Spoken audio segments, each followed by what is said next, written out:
আমাদের এখানে বলা হয়েছে যে মসলা খাবেন না। আপনি দেখেন ইন্ডিয়ান যে একটা ট্রিটমেন্ট আছে আয়ুর্বেদা, বাংলাদেশেও আছে। কিন্তু আয়ুর্বেদার চিকিৎসা এটা পুরো হচ্ছে এই মসলা জাতীয় খাবার থেকে মেডিসিন। এটাকে খুব সিলি বা খুব চিপ মনে করবেন না। রাসূল করিম সাল্লাল্লাহু আলাইহি ওয়াসাল্লামের সময় উনি যখন চিকিৎসার কথা বলতেন, উনি কিন্তু এগুলো চিকিৎসার কথা বলতেন। এবং আল্লাহ কোরআন শরীফের মধ্যে নাম ধরে বলে দিয়েছেন। বাসালেহা, ফুমেহা, আদাসেহা।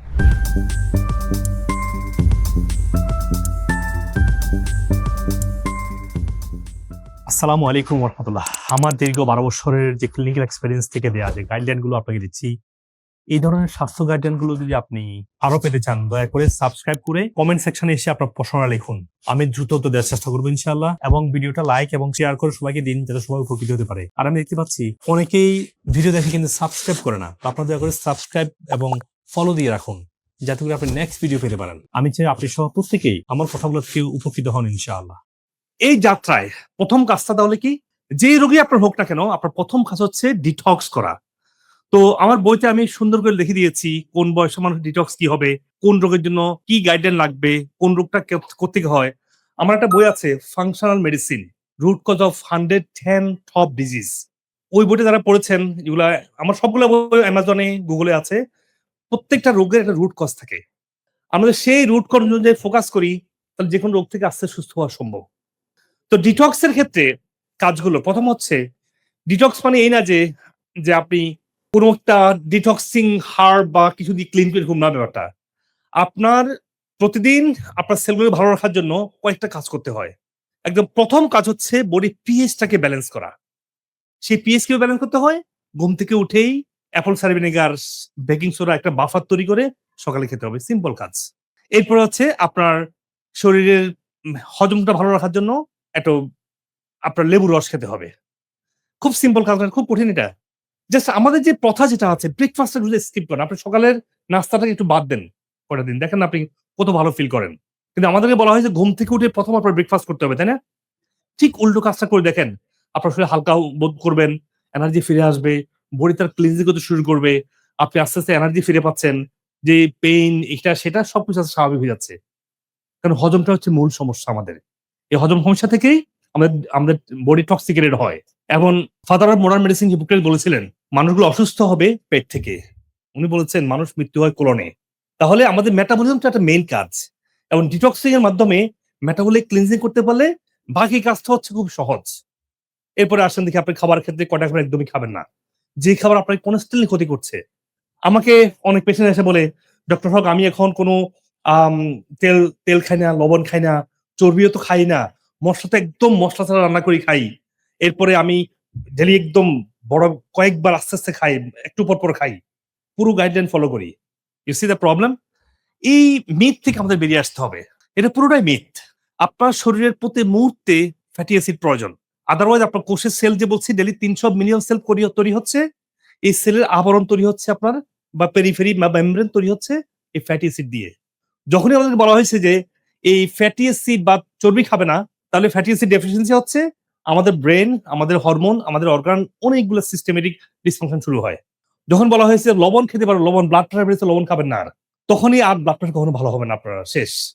Until you get a stroke or heart attack. কারণ লবণের মাধ্যমেই আমাদের ব্লাড ফ্লো, আমাদের ইলেকট্রোলাইটিক ব্যালেন্সটা আসে। ইলেকট্রোলাইটিক ব্যালেন্স না আসলে আমাদের ব্লাড ফ্লোটা ভালো হবে না। হার্টকে ওভার পাম্প করতে হবে। একসময় গিয়ে হার্ট সেল গুলো উইক হয়, ইনফ্লামেশন হয়। একসময় গিয়ে হার্ট অ্যাটাকের দিকে চলে যায়। কারণ একটা অংশ হার্টের মাসল গুলো কাজ করে না। আমাদের এখানে বলা হয়েছে যে মসলা খাবেন না। আপনি দেখেন ইন্ডিয়ান যে একটা ট্রিটমেন্ট আছে আয়ুর্বেদা, বাংলাদেশেও আছে। কিন্তু আয়ুর্বেদার চিকিৎসা এটা পুরো হচ্ছে এই মসলা জাতীয় খাবার থেকে মেডিসিন। এটাকে খুব সিলি বা খুব চিপ মনে করবেন না। রাসূল করিম সাল্লাল্লাহু আলাইহি ওয়াসাল্লামের সময় উনি যখন চিকিৎসার কথা বলতেন, উনি কিন্তু এগুলো চিকিৎসার কথা বলতেন। এবং আল্লাহ কোরআন শরীফের মধ্যে নাম ধরে বলে দিয়েছেন। বাসালেহা, ফুমেহা, আদাসেহা। আল্লাহ বলছেন যেটা উৎপন্ন হয় জাররা মুখতারেফা। আল্লাহ বলছেন নাখলা। আল্লাহ বলছেন মাস্টার্ডের কথা বলছেন। এই হিলিং যে কম্পোনেন্ট যে আয়ুর্বেদ আছে, এগুলা আল্লাহ কোরআনের মধ্যে বলে দিয়েছেন। এবং রাসূল করিম সাল্লাল্লাহু আলাইহি ওয়াসাল্লাম তার জীবন দশায় সুস্থতা বুঝায়নি যে ওষুধ, যে ফার্মাসিউটিক্যাল ড্রাগ খাওয়া। ড্রাগ খেতে হবে। আপনি যদি অসুস্থ হন আপনাকে ড্রাগ খেতে হবে। কিন্তু আপনার ওভারঅল যদি ক্লিনজিং না করেন, পুষ্টি ইনস্টল না করেন, আপনার সুস্থ হওয়া খুব কঠিন হবে। আপনি যদি আমার ভিডিও থেকে উপকৃত হন, তাহলে আমাদের চ্যানেলের অন্যান্য ভিডিওগুলো দেখে নিন। অনুগ্রহ করে লাইক, কমেন্ট এবং শেয়ার করে দিন, যাতে আপনার আত্মীয়স্বজন এবং পরিচিতজন উপকৃত হতে পারেন।